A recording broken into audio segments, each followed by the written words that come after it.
Hi! Naghahanap ka ba ng bonggang gifters? Bonggang sahod every week or every 20 days? Well, Buzzcars is for you. Buzzcars is a highly streaming platform on its US-based apps. So, ang mga host dito is from different country of course.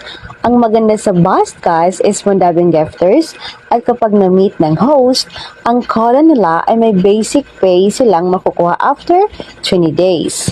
Estimated revenue sa Buzzcars is $50 from your gifters or nearly 2,800 pesos. Depends sa rate ng dollars.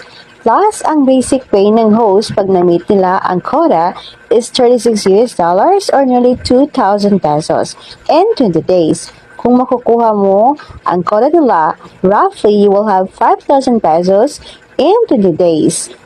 Ang tanong, madali lang ba kumita sa app na